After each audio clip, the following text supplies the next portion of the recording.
Bien, vamos a dar secuencia, pues, vamos a darle continuidad a la serie de 52 días de Good News en su episodio número 17. En esta oportunidad, pues, para reflexionar en torno al Evangelio de este día de domingo 14 de enero del año 2024, día en el que además en Venezuela, pues, recordamos la advocación mariana de la Divina Pastora del Estado Lara. Es una fiesta muy mariana, pero bueno, no es una fiesta litúrgica universal porque las festividades que caen domingo, pues prevalece el precepto de la misa, pues donde el Señor Jesús es el que manda y es el que tiene que siempre recordarse litúrgicamente. El Evangelio de hoy, ya del tiempo ordinario, recordemos que el domingo pasado se recordaba el bautismo del Señor. En esta oportunidad, el evangelista San Juan, es la liturgia que nos propone, la lectura que nos propone la Iglesia, capítulo 1, de los versículos 35 a 42, entra un poquito o sigue un poquito en el contexto del postbautismo. Inmediatamente sale Jesús del bautismo, se da esta manifestación del Señor, si no me equivoco, perdóneme el término y corríjame quien me escucha, creo que es teofanía, que es como la manifestación de Dios, donde aparece el Padre, el Hijo y el Espíritu Santo en un contexto, en una única naturaleza divina. Y Juan, aquí una de las cosas que dice, Juan tenía discípulos.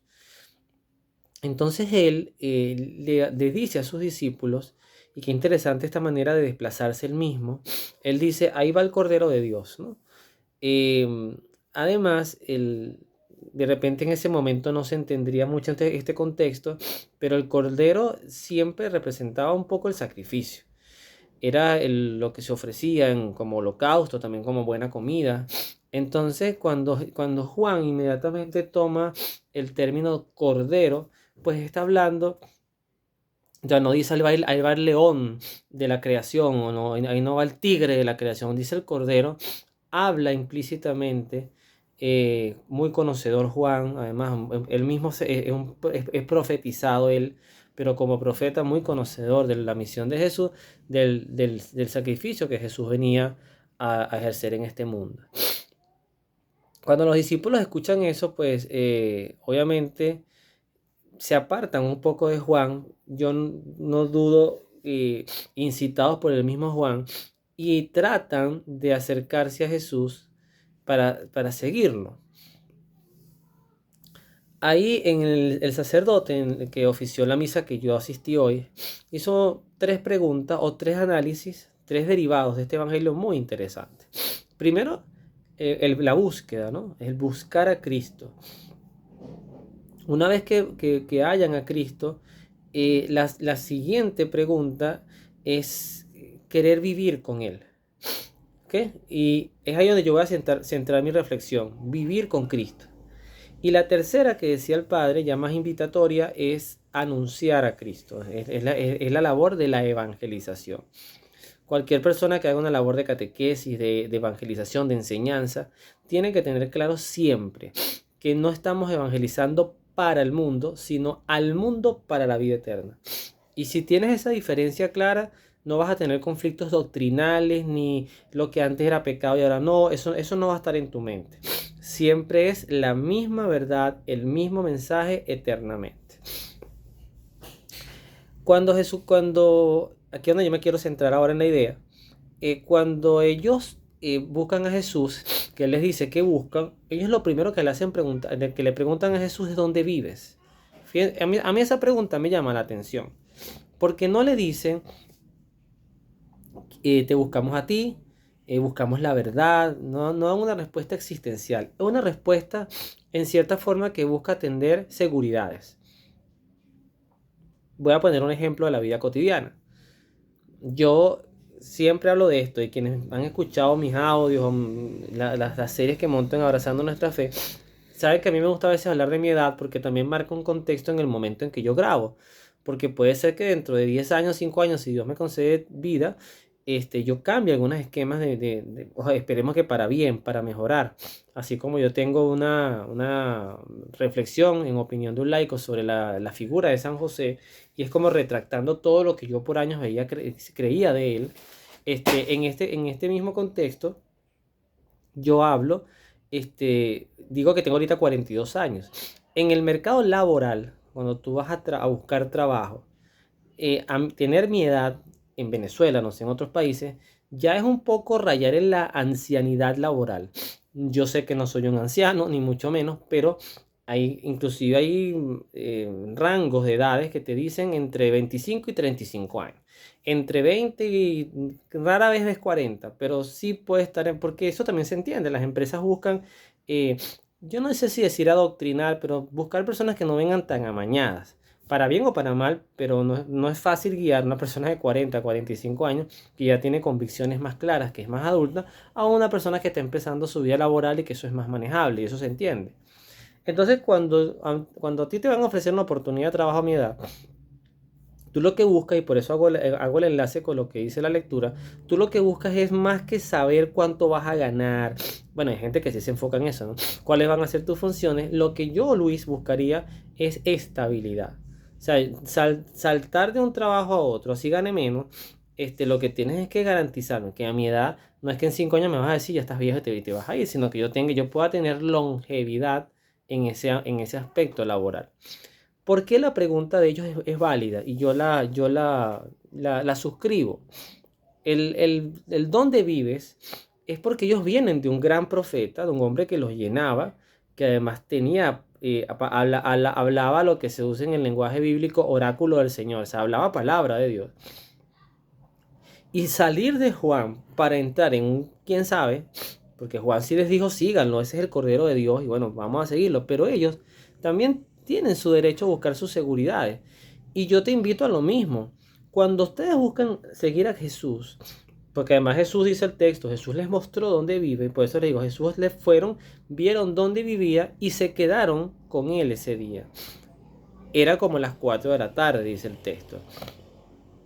Entonces, eh, luego, más adelante, Andrés fue a buscar a Simón, que era el pescador, Simón Pedro, el que luego se llamaría Pedro, y le va a decir con alegría, hemos encontrado al Mesías. O sea, luego de ver dónde vivía, luego de vivir con él o compartir con él, escucharlo, pues quedan convencidos. Además que Jesucristo convencía muy rápido, eso no me cabe duda que era así. Entonces, la pregunta que quizás tú también tienes que hacerte cuando vas a renunciar a tus creencias, a la santería, al horóscopo, a la adivinación, a la brujería, al ateísmo, al modernismo, a la nueva era, a lo que sea, sí, acércate a Jesús como persona y pregúntale dónde vives. Pregúntale a Jesús, no esperes que alguien, yo te lo puedo responder ahorita, pero pregúntale dónde vives. Y puedes encontrarte sorpresivamente dos tipos de respuestas. La primera, la más humana, la más finita, la más cercana, la más poética inclusive, pero es real, es que Jesús te diga, yo habito en ti, yo habito en tu corazón, en tu vida, tu sola existencia es imagen de mi propia existencia. O sea, el que tú existas, el que tú estés en este mundo, el que tengas vida, inteligencia, voluntad, eso ya es reflejo de que yo habito en ti. Dice el apóstol San Pablo que nadie puede decir Jesús o Jesús es el Señor si dentro de él no habita o no es por inspiración y por gracia del Espíritu Santo. De hecho, la propia fe es un don de Dios, es una gracia especial. Haber nacido bajo el ala cristiana, ser cristiano católico como lo soy yo, es una bendición especial. Sin decir que los demás no tengan méritos, pero para mí es un regalazo de Dios. Pero la segunda forma que Dios también te puede responder, o sea, esa sería la respuesta hacia tu humanidad, pero hacia tu eternidad, porque somos seres eternos, es que diga, yo habito en el cielo, en el reino de mi Padre. Y además citando la Biblia, citando el Evangelio, y en la casa de mi Padre hay muchas habitaciones y quiero preparar una para ti. Si tú entiendes eso y crees en eso y lo haces parte de la bandera, la única bandera de tu existencia, todo lo demás va a perder importancia. Todo lo demás va a ser irrelevante. Va a ser como ese pasaje del hombre que encontró la perla y vendió todo lo que tenía para quedarse con ella. Todo lo demás va a seguir siendo, va a estar allí, tu casa, tus hijos, tu familia, tu trabajo, tus títulos, todo eso va a estar allí, chévere que esté allí, pero todo eso va a pasar a un segundo plano. Ya no te va a importar si te dicen señor, doctor, licenciado, ingeniero, médico, abogado, lo que sea, magíster, como te quieras llamar. Lo importante es que ya todo eso va a perder importancia porque tu único enfoque de vida va a ser Jesucristo. Y si eso es así, pues vas a ser como estos apóstoles de Juan. Dejarás todo por seguirlo a él. Creo que es la invitación que a todos nos hacen. Yo también tengo que renunciar a muchas cosas. Yo no he renunciado a todo lo de mi vida.